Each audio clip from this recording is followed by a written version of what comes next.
Goeiedag, good day, fellow South Africans and citizens of the world.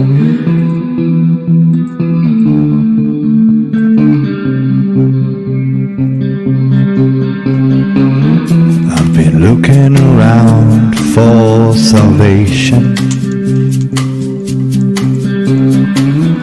I've been looking around for the truth.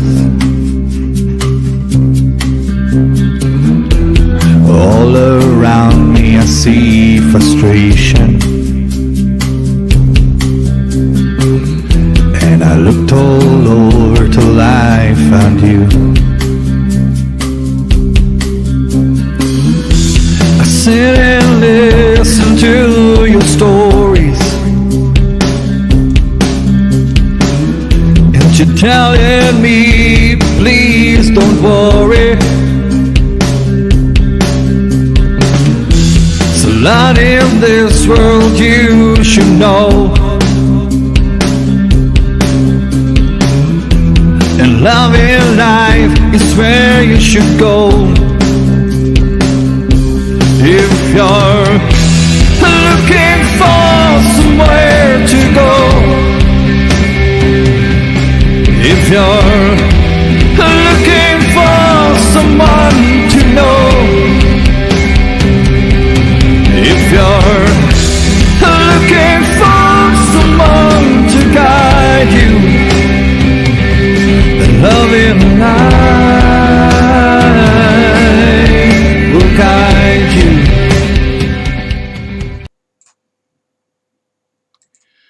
Goeienaand, good evening, fellow South Africans. Goeienaand, good evening, fellow South Africans and citizens of the world, and welcome to tonight's live stream. Well, before we get into the subject of tonight's live stream, we've got another tasty delight coming to dinner plates all around Europe. And I'm talking about, believe it or not, a crushed bug additive. Here we go. It's now included in pizza, pasta, and cereals across the European Union. Yummy, yummy, yummy. This is what Klaus Schwab and the World Economic Forum have been promising us. And now it's out. All right, now let's get to the serious part of the evening. And tonight we're talking about hostages. And I remember as a 17-year-old hearing about the Munich massacre in 1972 at the Olympic Games, where some Palestinians took some Israeli athletes hostage. I don't know if you recall that at all, but it was quite shocking. Let me show you what happened. Here we go. This is an ITN newsflash from the Olympic Village in Munich, where early this morning armed Palestinian guerrillas raided the sleeping quarters of the Israeli team. The gunmen shot dead 2 Israelis and are now holding 20 athletes and 6 officials as hostages. The guerrillas are demanding the release of 250 Arabs held prisoner in Israel and have set noon as the deadline for their release. Negotiations are going on with the German government. The raid happened at about 4 a.m.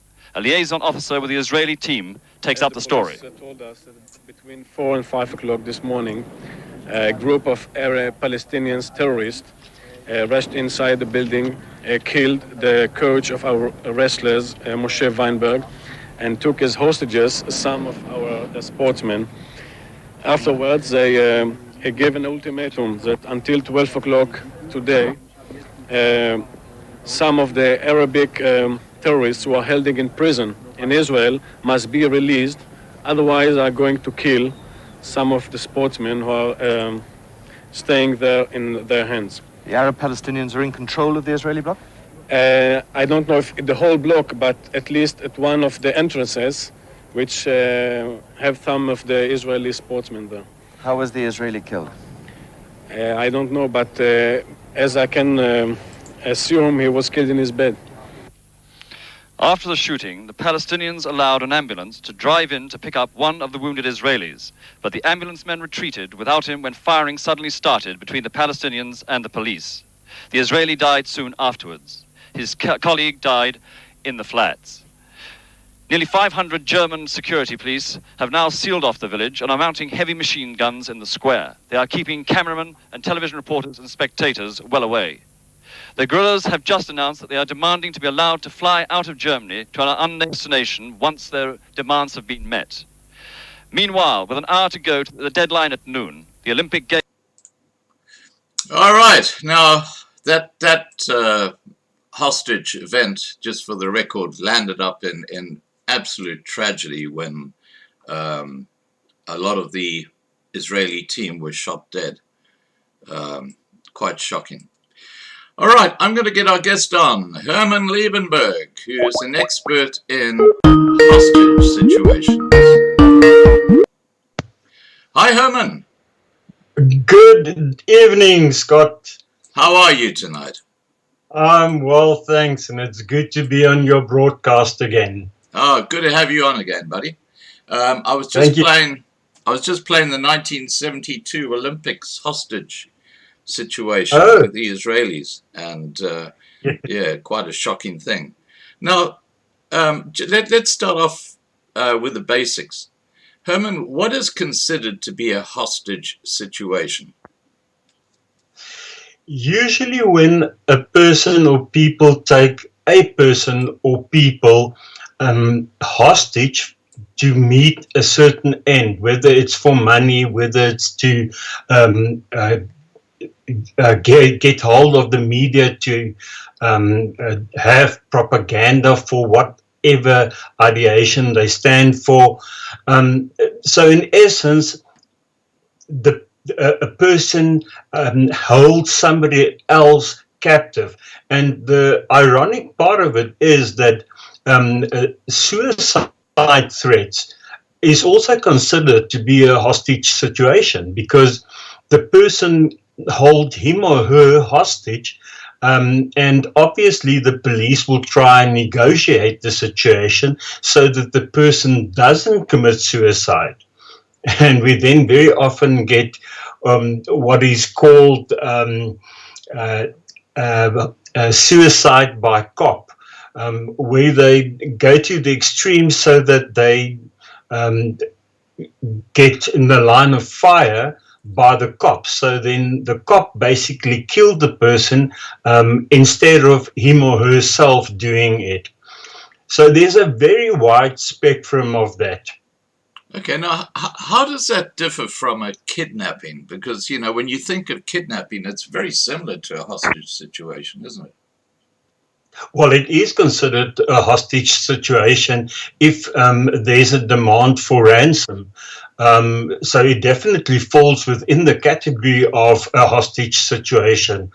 More commonly, you find it under people who, or amongst people who have family violence and disputes where either the husband or the wife hold the family captive. You get it at schools, workplaces. Then obviously the more serious ones like the terrorist groups, religious fanatics, and there's a very, very wide variety of typical hostage situations, and they are all dealt with differently. So no two situations can be considered the same, and for that reason the hostage negotiation team have to be highly adjustable to whatever happens. Yeah. Here in Australia, most hostage situations are basically domestic, where you've got a man and a woman who might be married or have been in a relationship, and the man basically gets upset over something, and he takes a woman hostage, and we have those on a regular basis here in Brisbane, probably once every couple of weeks, and of course they make the news. Now, okay, now let's get into the nitty-gritty of a hostage situation. What is expected from a primary hostage negotiator? Okay, the primary hostage negotiator is the person that directly deals with the hostage taker or hostage takers. Now, people very often ask the question, and what it boils down to is your primary hostage negotiator. I consider them to be born primary hostage negotiators. You can't really learn certain things. There's certain attributes that we look for when we refer to a primary hostage negotiator. A person with preferably a high emotional intelligence, a natural sense of empathy, the ability to read between the lines, the ability to read non-verbal language, to be sensitive to tone of voice, small things. And very often what is not said is important. So a person that's in general emotionally in touch with him or herself, it's usually males that work as hostage negotiators, and a person who can work under immense pressure. You can imagine if there's a whole lot of people whose lives depend on the primary hostage negotiator. So, and in movies and those kind of things, we always see the primary hostage negotiator, which is a very important part of the team. And obviously, his skills, communication skills, must be way above average, and his ability to read language and understand what is meant and those kind of things. Right. Okay. That must be a pretty dangerous sort of job, unless you're on a cell phone speaking to the guy.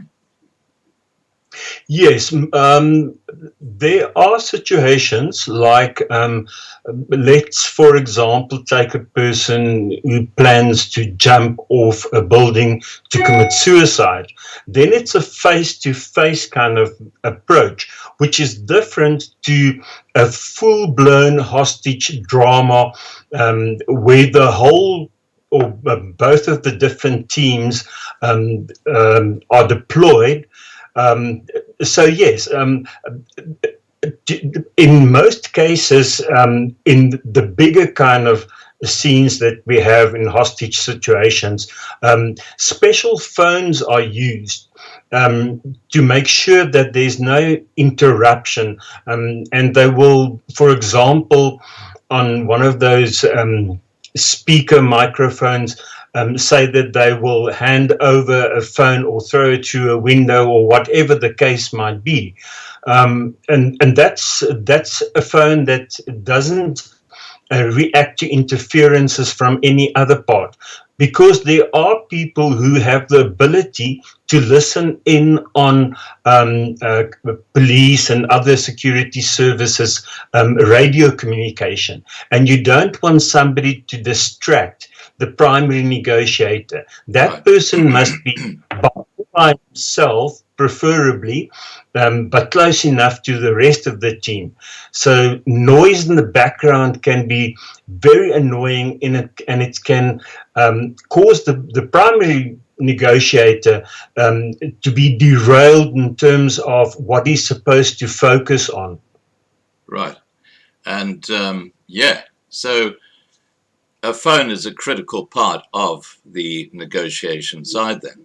Now, Hermann, who forms part of the hostage negotiating team, and what roles do each person have? Okay, in the broader sense, there's basically two parts. There's the tactical team. First of all, there's a commander in charge. There's a tactical team and the hostage negotiation team. Now, the hostage negotiation team consists of primarily the primary hostage negotiator and the secondary hostage negotiator. I will come back to that person because that person plays a very, very important role in the whole process. There's usually a scribe who document all these kind of things. There's a liaison officer, and there's an analyst involved in the process. So what happens is the secondary negotiator basically deals primarily with a primary negotiator. And that's why the primary negotiator is dependent on the information that's relayed via the secondary hostage negotiator. And that's why I say in movies they usually don't show the secondary and the rest of the team. They focus on the primary hostage negotiator. But the strategies and the tactics and all kinds of things are relayed via the secondary hostage negotiator. That person is also responsible to assist the primary hostage negotiator with debriefing, helping him or her to adjust a specific style if it's needed, or have a specific kind of an approach. So there's a lot of do's and don'ts, and the secondary hostage negotiator have access to all the information that's gathered by the data gatherer, the analyst to analyze all the details. I'm not very well familiar with the tactical teams, but you often hear that they refer to the SWAT teams. The Special Weapons and Tactics is what SWAT stands for. Right. So they are highly trained in intervening if they need to approach the situation. So there's basically a commander and two teams on a typical full-blown hostage drama. Okay, now let's take a hypothetical situation where a teenage boy, say a 17-year-old, is threatening to jump off a building or whatever. Is it more important to get, say, his mother or father to talk to him, or is it better to have the primary negotiator talking to that person? I'm just thinking of the family tie-ups. Well, it's a very, very valid question that you ask. Sometimes, let's say this young teenager have a difficult relationship with either the father or the mother or both of them. To bring them into the equation will actually push him literally over the edge. So it is very important to understand by the primary hostage negotiator what the real situation is. What is it that drive a 10-year-old to think of and to consider suicide, which is a very serious thing. So it all depends on that kind of information. So sometimes, let's say the child is very close to a grandparent, let's say a grandmother. Yes, they can be used, but the team must be very sure that the relationship between that child and the person that speaks to him must be a comfortable and a secure setting and a relationship. But yes, it's a tricky thing because you don't have a lot of words. You have to, I don't want to say work on your gut feel because this is more scientific than just a gut feel. But in most cases, you can deduct from what they say why they want to jump, for example, or why they want to shoot themselves.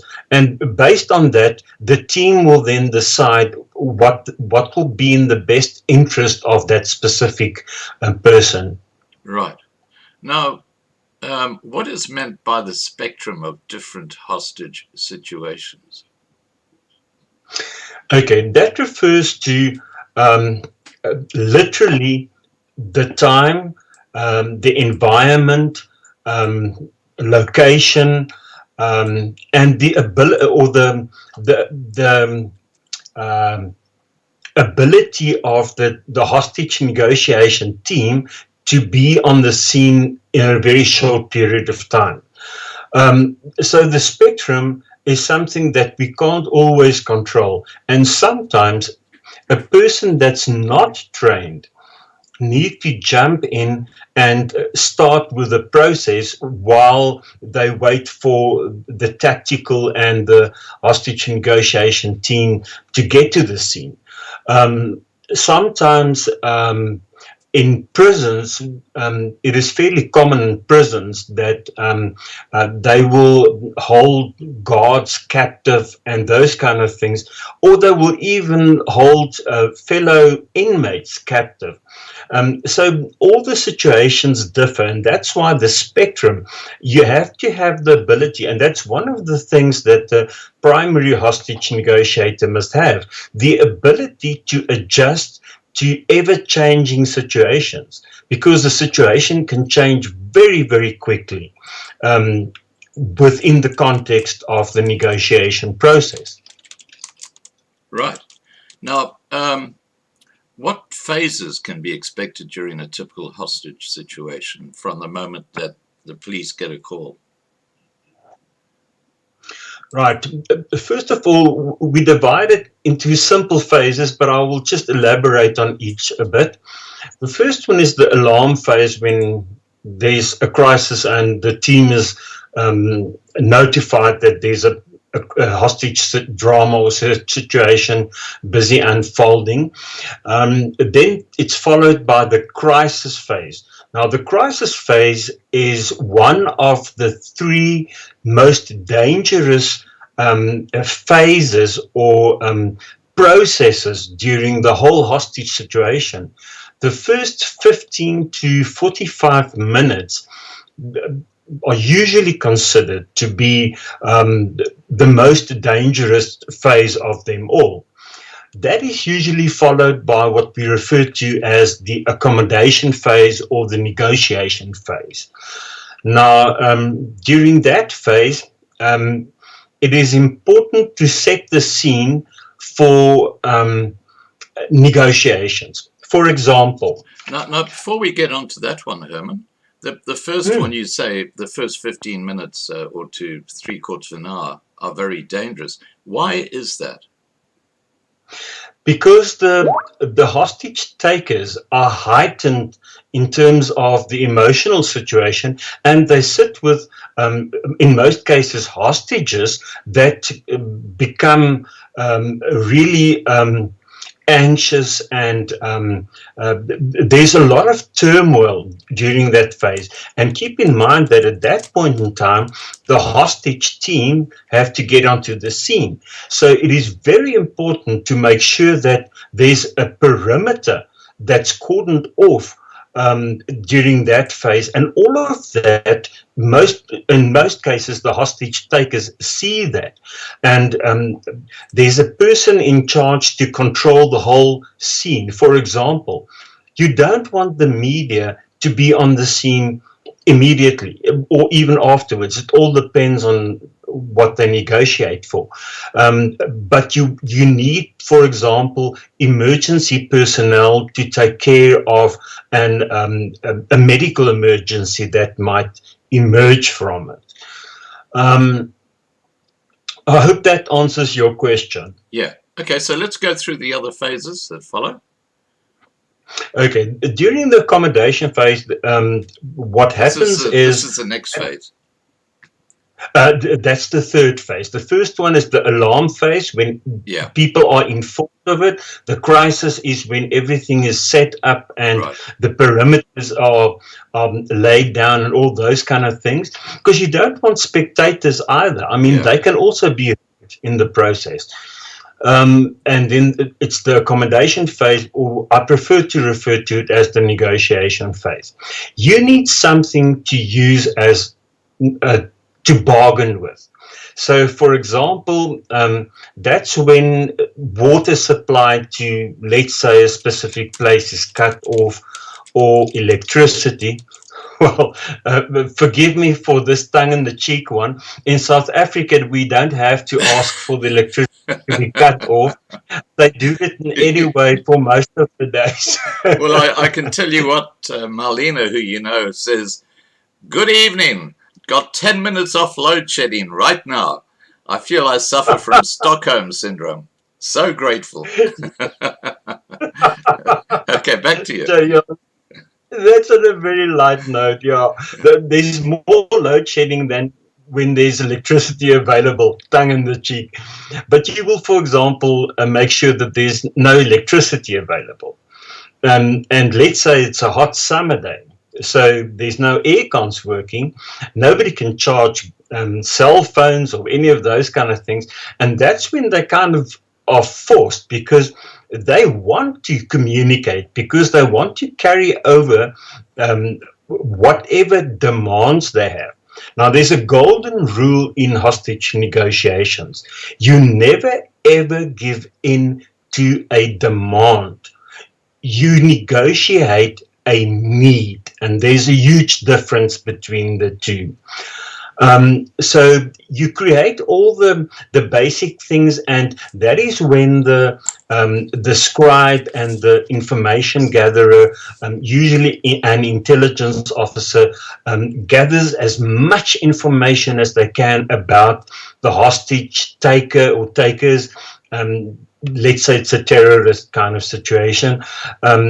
And they usually are very upfront to tell you what they want and so on. And based on that, it prepares the team and, in essence, the primary hostage negotiator to be on the lookout for certain things.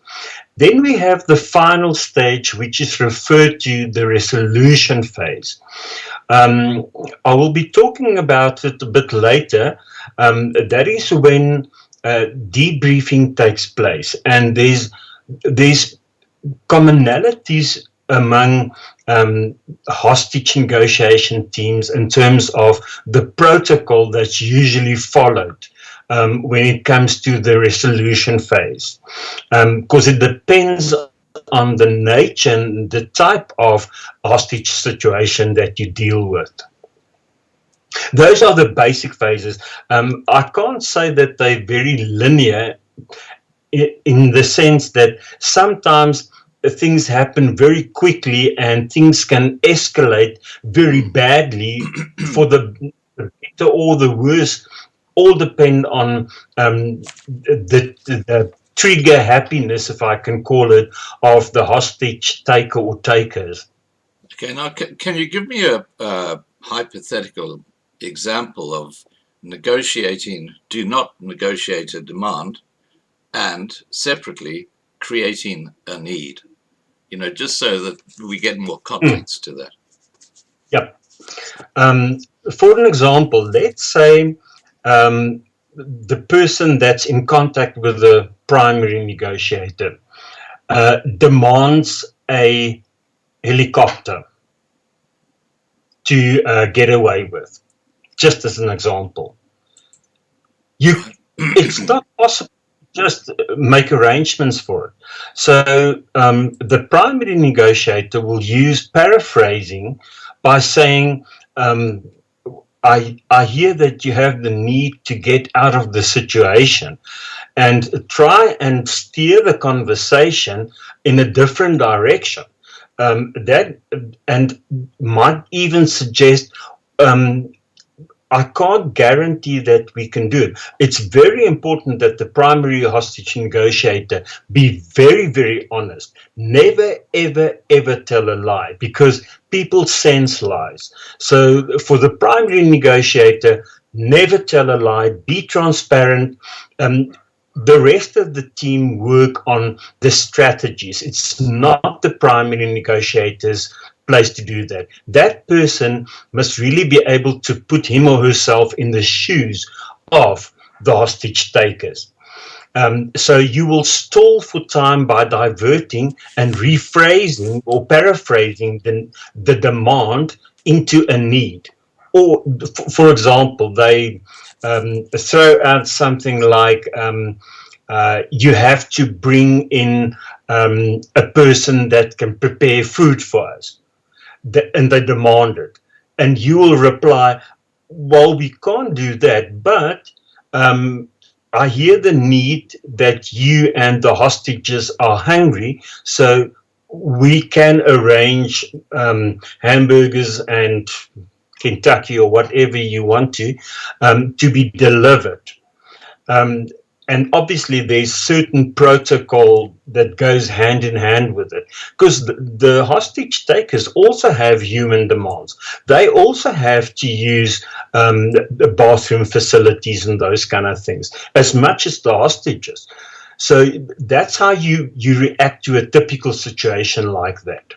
Right. Well, I have to say that the news is out that crushed insects are now part of the ingredients in some foods in the European Union. That just started yesterday. I mean, seriously, it's just crazy. Now, okay, let's get into the nitty gritty. How do we ascertain the types of, or different types of captors or hostage takers?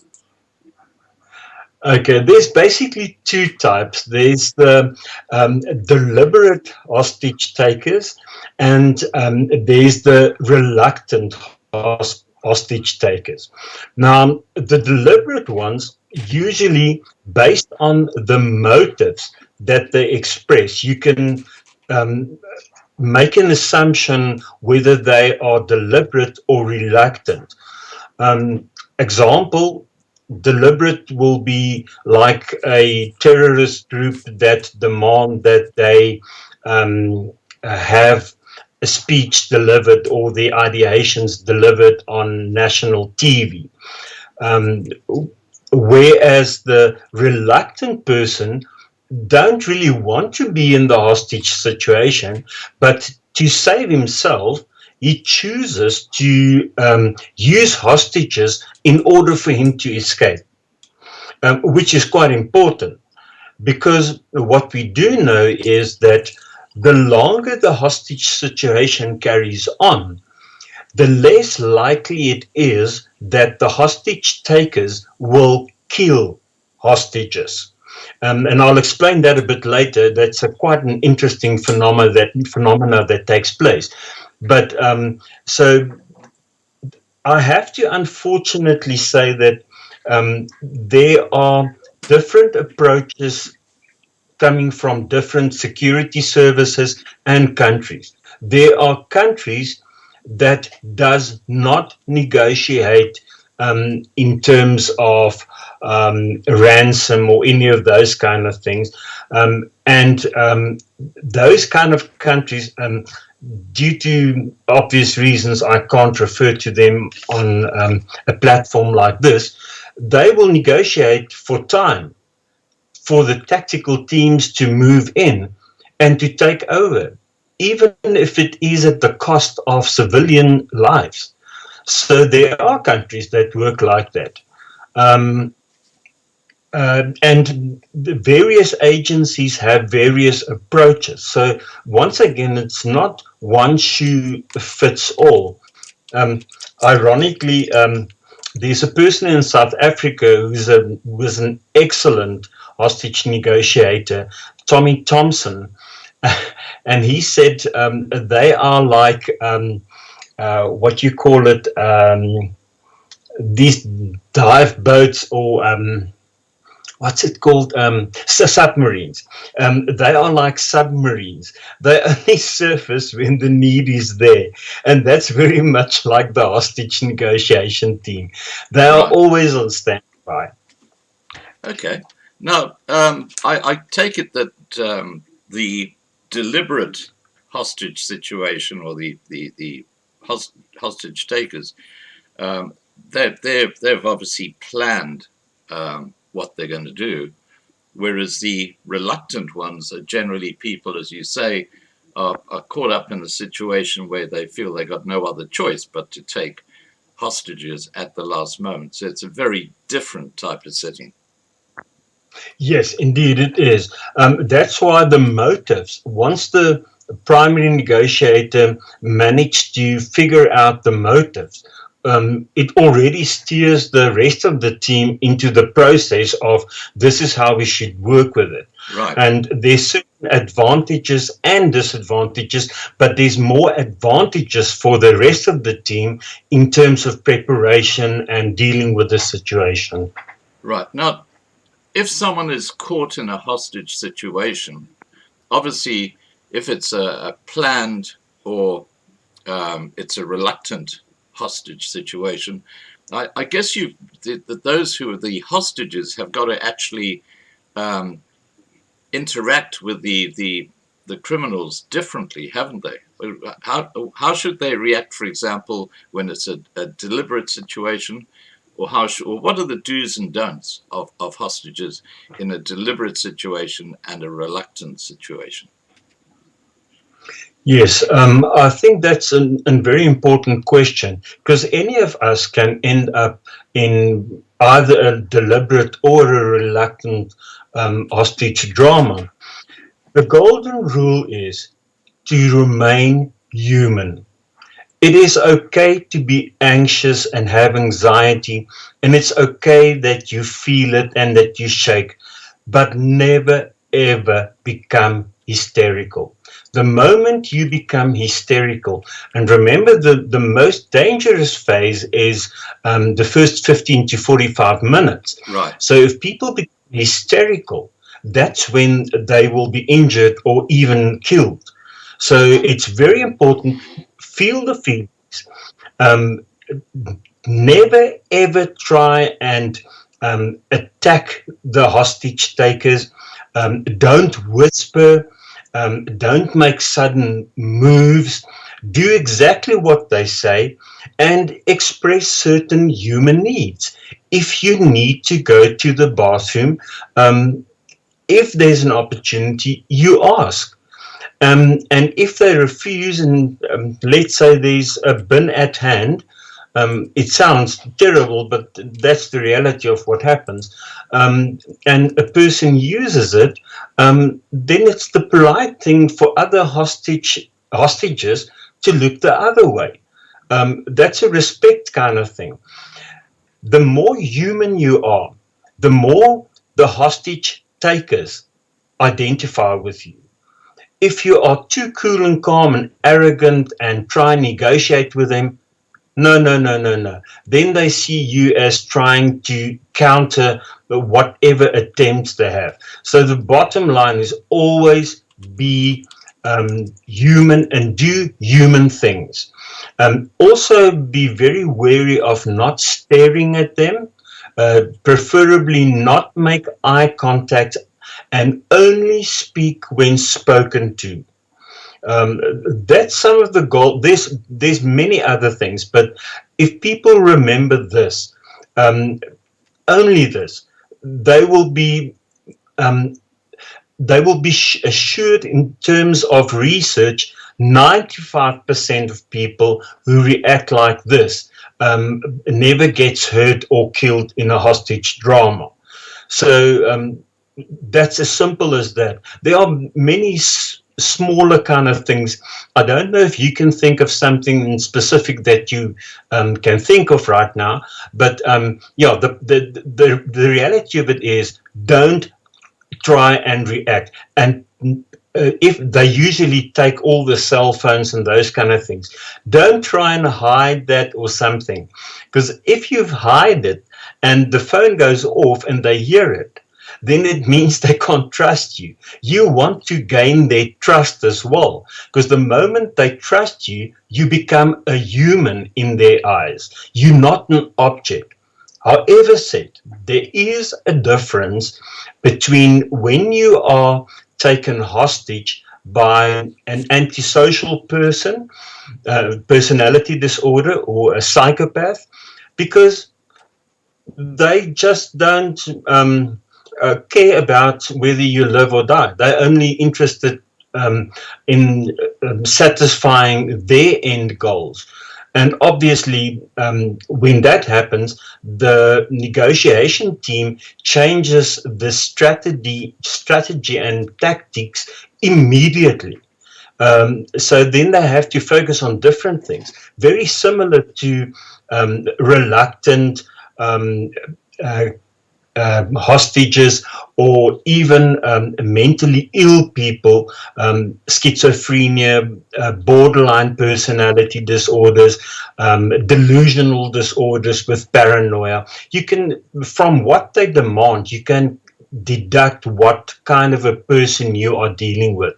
An organized person will have very clear set out instructions, and there are attempts by some of the agencies to have a kind of a script they work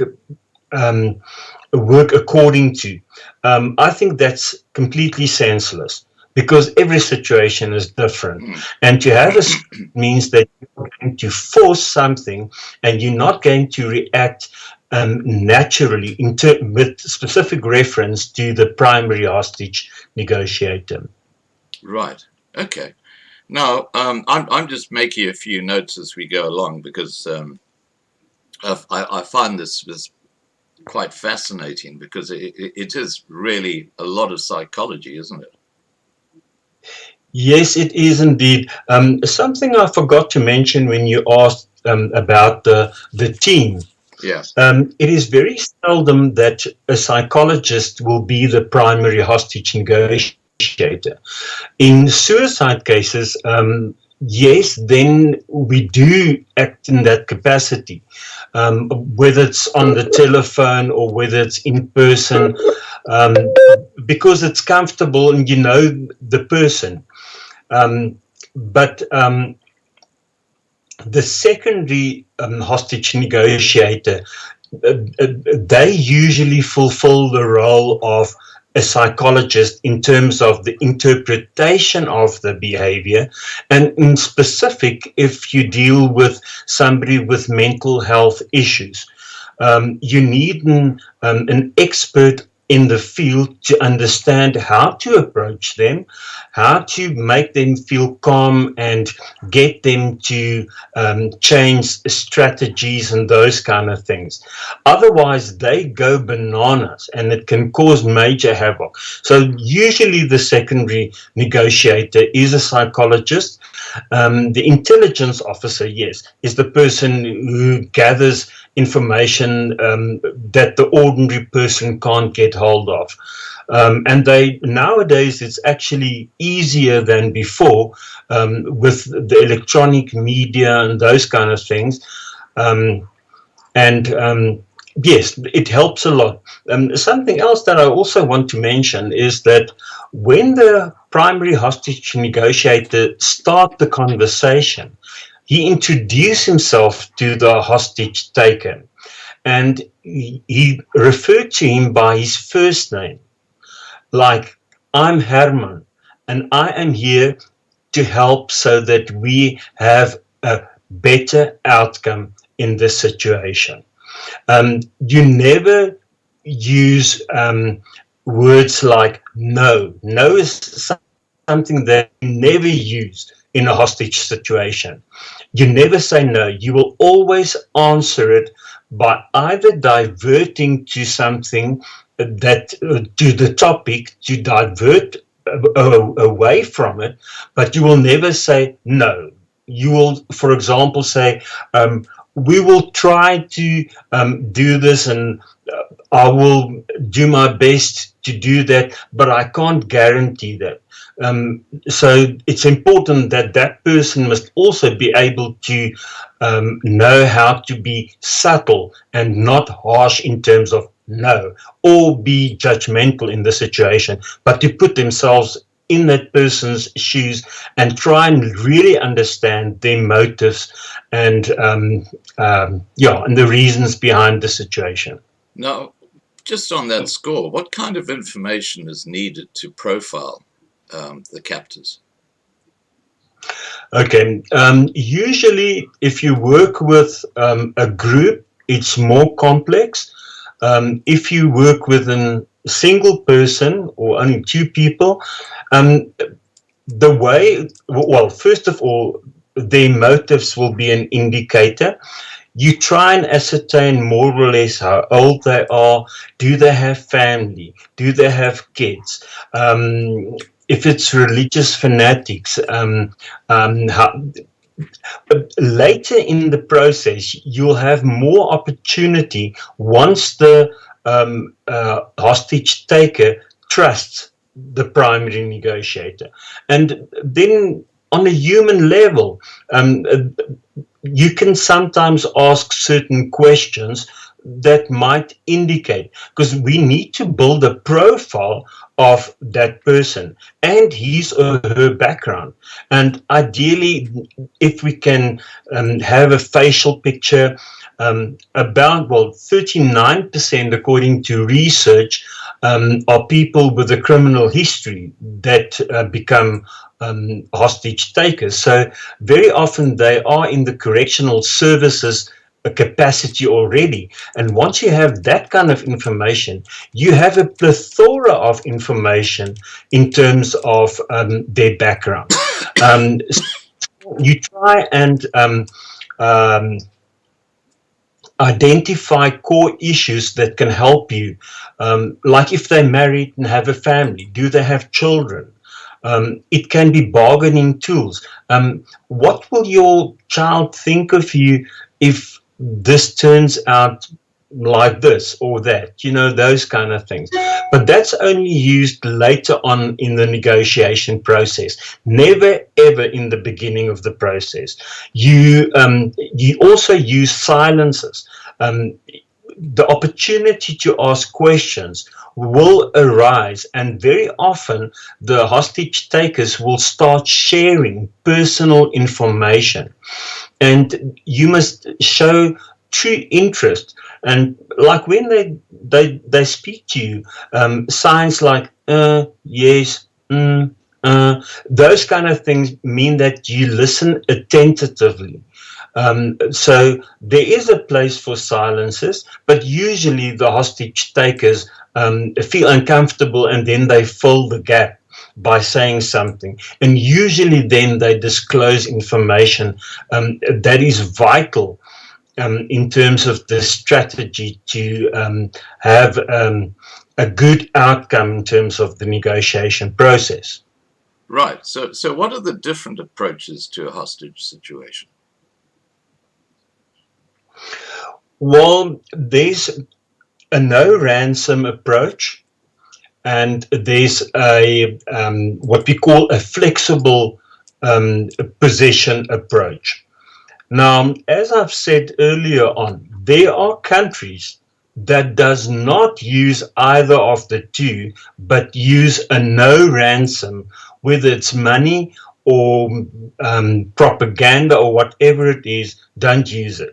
But the majority of the countries have that kind of approach, either no ransom or a flexible kind of approach to the situation. I find that the flexible position is always the better one in most big hostage dramas. I don't refer to domestic violence cases and those kind of things.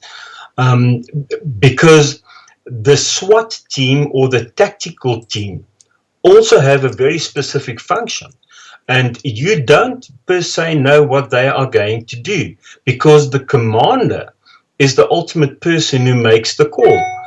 While I'm on this topic, it's important for the hostage team to get training in the tactical aspects of the situation, as much as it's important for the tactical team to get trained in the hostage negotiation process. Because if the two don't work together, then it becomes a battle of the egos, and nobody's going to create a win situation then. So the idea is to have a team, and the team must get together very regularly. They must know each other. They must know each other's styles and all those kind of things. So it is important that there's cross-pollination. However, as a hostage negotiator, you're not going to per se move to become a tactical person. It sometimes happens, but it's very rare for that to happen. Right. Well, I remember back in 1974, where there was this woman called Patty Hearst, who was the granddaughter of publisher William Randolph Hearst. And Yes. Patty was taken hostage by the Symbionese Liberation Army.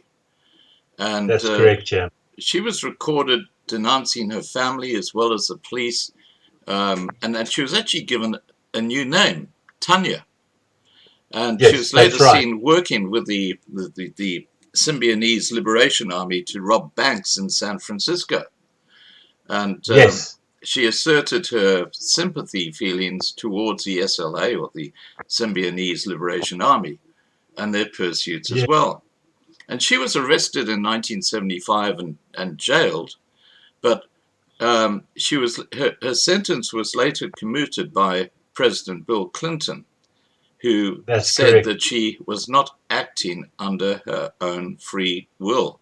She was basically indoctrinated by the people who had captured her. Do you want to take us through this stuff? Fascinates me because it just shows how complex the human brain is.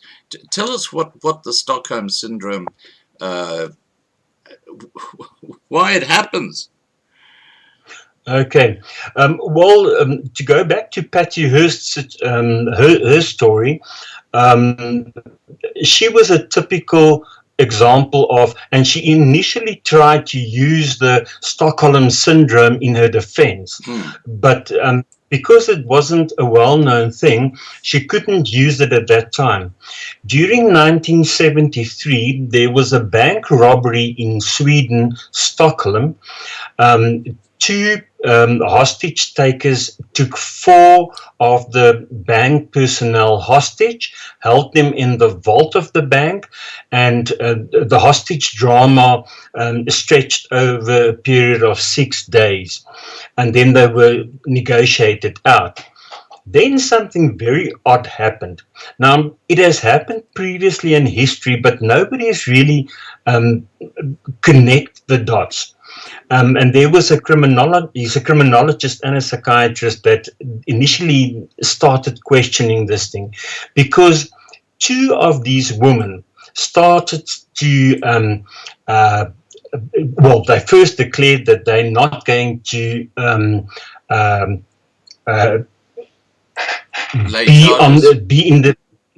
in terms of the captors. Yeah. So they identified with them, and they even tried to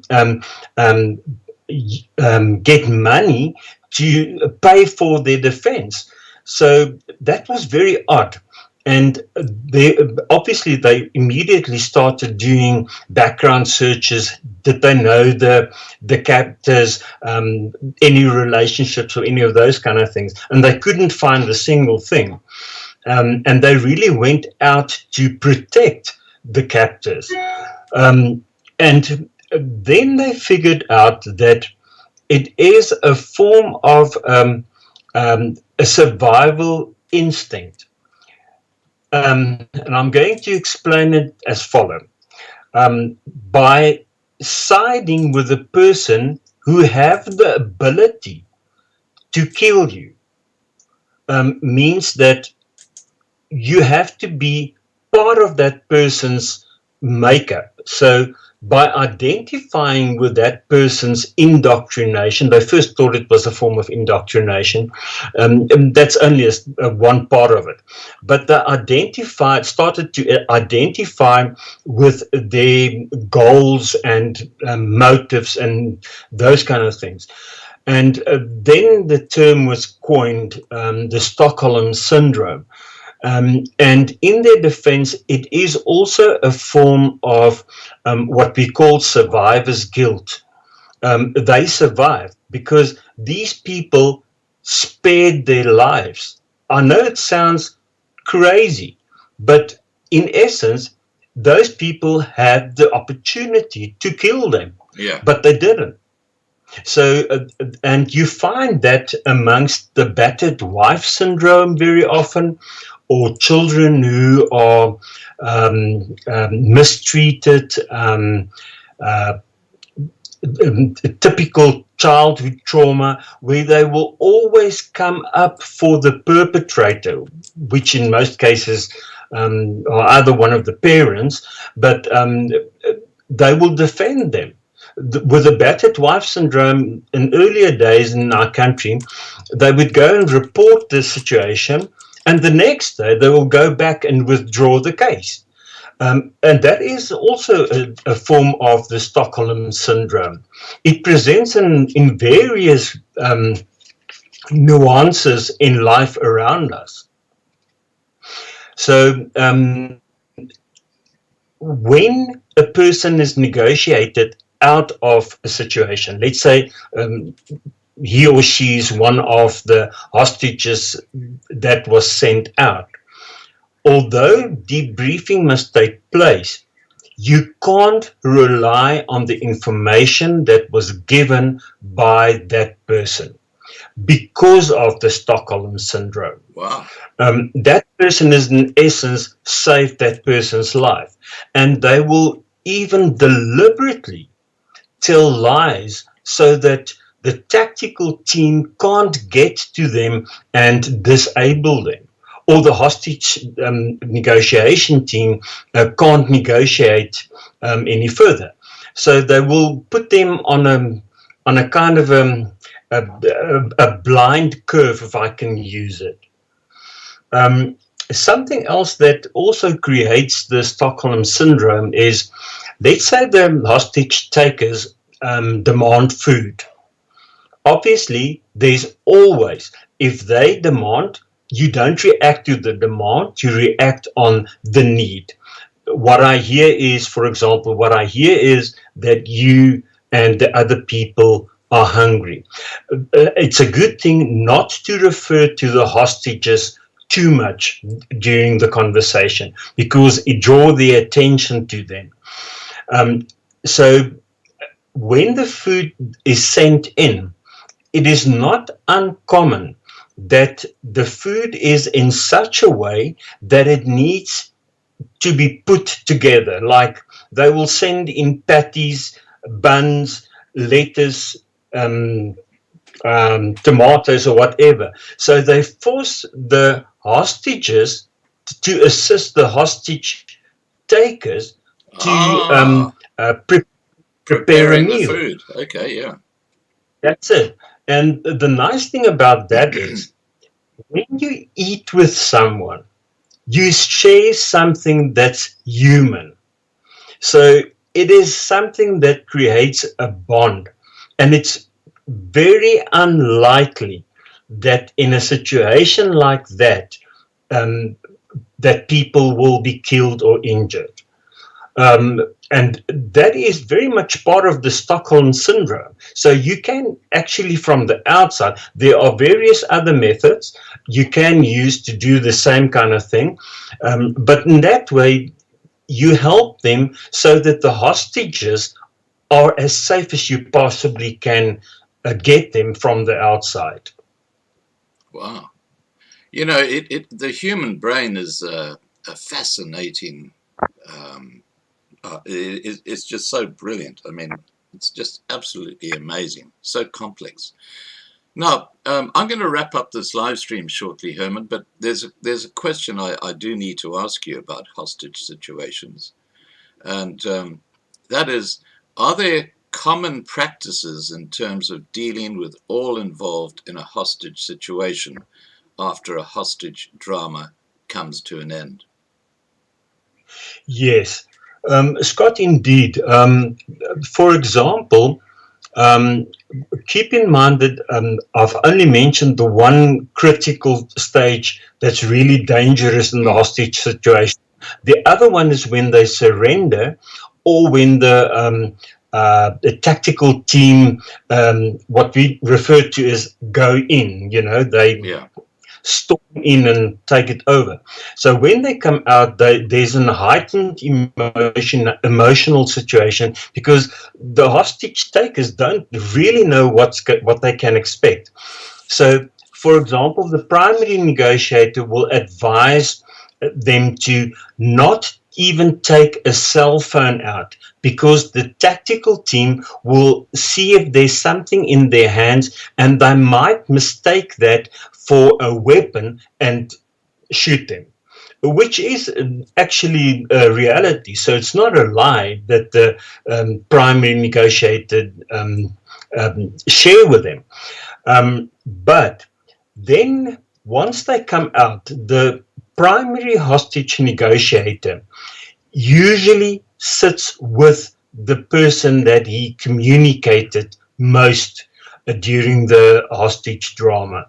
It is a form of debriefing for the primary negotiator, and it creates a sense of trust within the hostage taker, and he can then thank him for not hanging up, thank you for not hurting anyone, because that person might go to prison, but remember, that person might be released. And if you build a wrong or a fake foundation, they will definitely have different strategies when they do that. So it's a real thing. Unfortunately, coming back to the Stockholm Syndrome, the primary negotiator or negotiators, sometimes when it carries on for that long, there can be up to 3 different hostage negotiators, primary hostage negotiators. It's not uncommon for them to show elements of the Stockholm Syndrome as well. And that is why the secondary hostage negotiator needs to help with the debriefing of the primary one. And it is important that the hostages be debriefed, and if any of them need medical attention, they immediately see to that. So a process of debriefing is very important. But after everything has happened, when the team goes back to either the where they're based, it is important that the whole team be desensitized because of what they've been through, because it can be a life or death experience. And let's say a hostage taker kill one of the hostages, then obviously the primary hostage negotiator might have a lot of guilt. He might question himself, have I done the right thing? That's why the training process is a very, very intense process. In spite of the basic personality profile of the primary negotiator, they are trained in strategies and communication skills to win over. So debriefing is the very important part. But there's also something else that's valuable while we discuss this kind of topic. The same process that is used in hostage negotiations is also valid when it comes to business negotiations. So both Chris Voss from the FBI and Tommy Thompson from South Africa present on these kind of things to business people, how to negotiate, because it's a skill. And with the right kind of approach and strategies, you can be sure that you will get the upper hand. In a non-threatening way, where somebody actually give you the hand without even knowing that they did. So it is used, the strategies are used in different contexts as well. But in essence, just to finish the last bit, yes, everybody needs to be debriefed, and they need to be checked on regularly, especially if there's a possibility that the hostages might develop the Stockholm Syndrome. It's unfortunately not a diagnosable condition according to the Diagnostic and Statistic Manual that we use for diagnoses. But they present with specific emotional symptoms after that, and then you see it when it presents in the form of the Stockholm Syndrome. So to follow up is always a good thing, and if they have a therapist already, you obviously have to make contact with that therapist, and so forth. I hope that answers your question. Yeah, it certainly does. And look, there's just one final question I want to put to you, and it's something that intrigues me because of the Stockholm Syndrome.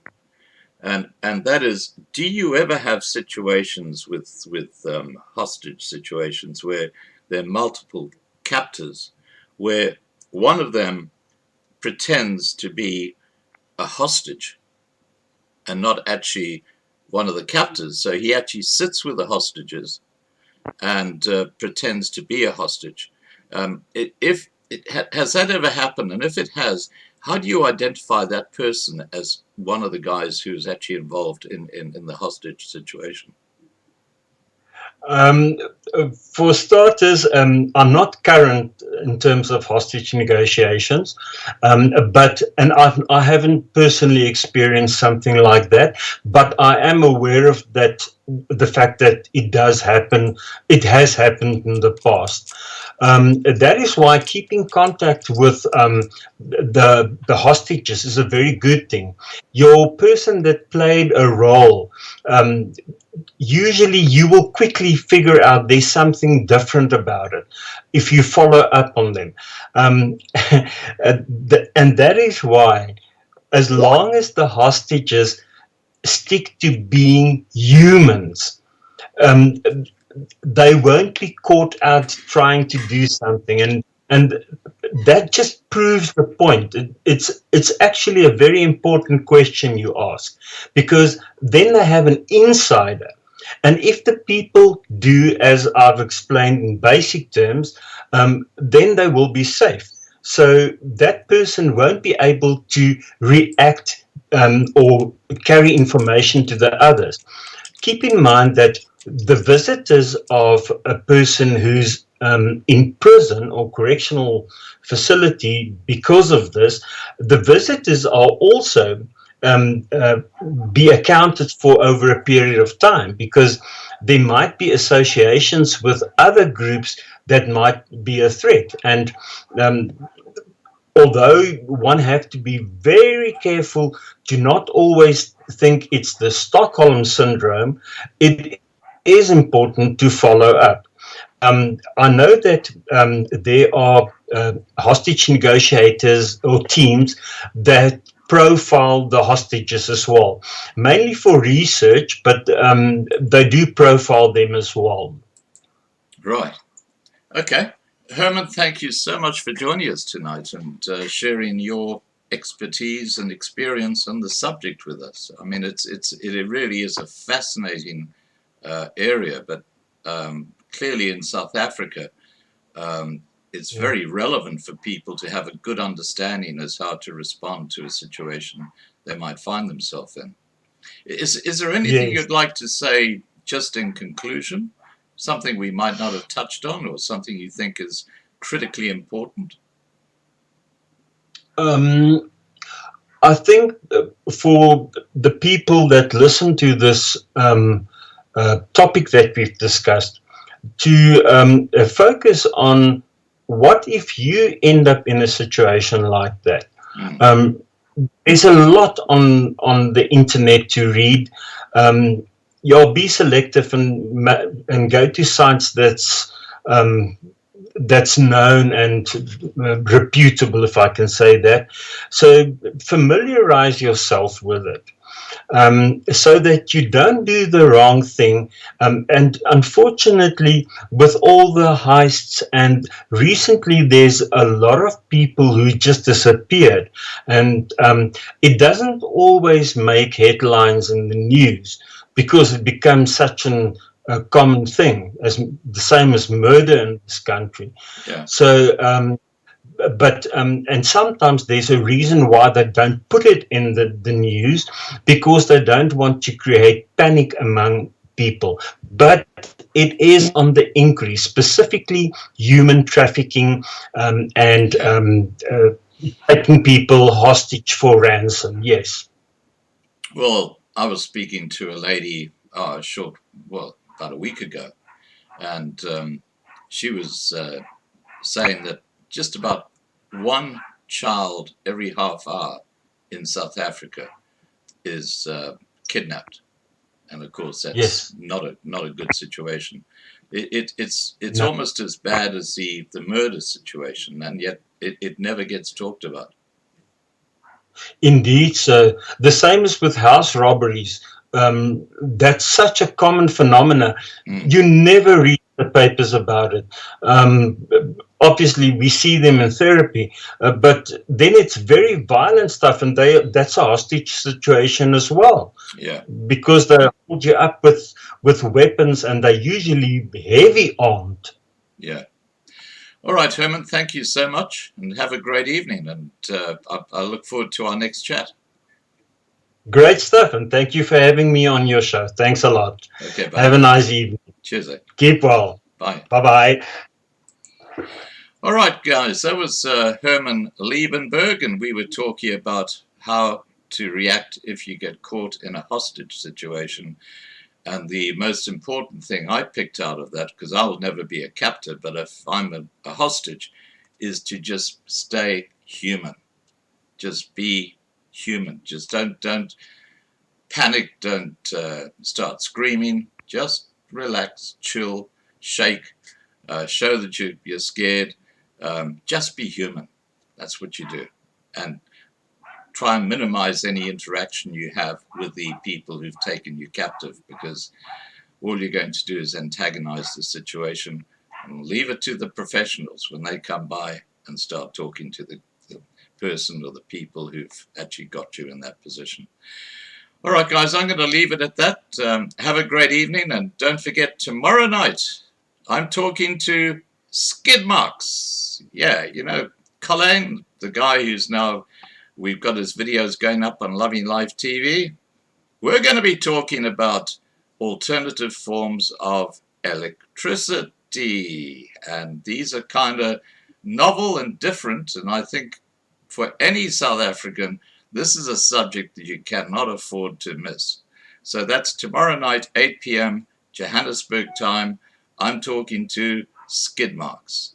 And finally, I just want to say thank you to the moderators for keeping a good eye on the situation when it comes to any trolls. We do seem to have a few trolls from time to time. Now, I'm going to go out with, last night we had Hier Bly Boer. So tonight I think we're going to go out with Op Ons Rots. Take care, guys. Have a great evening. Bye for now.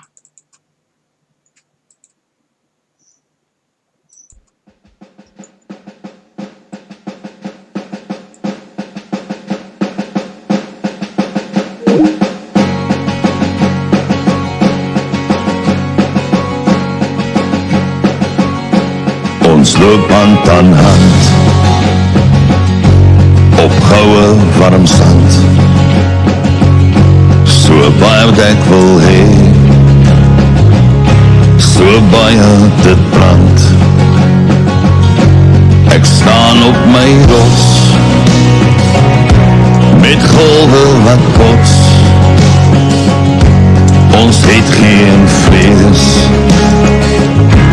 want hy is in beheer. Ons sien al die planne van goddeloze manne. Ons weet hulle gaan nie wen nie. Dis geskryf soos 'n tyd.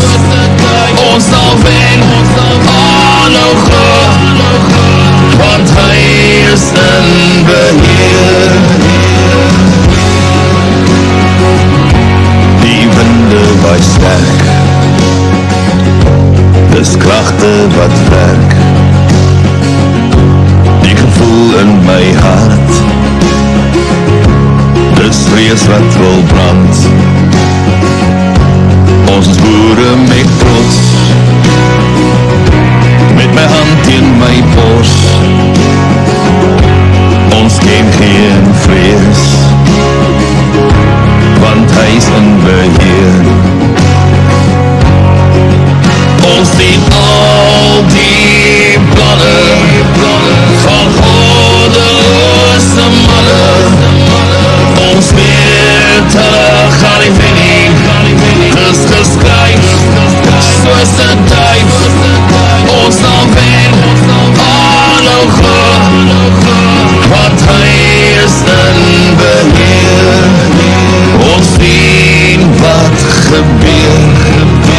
Die leer sal ons nie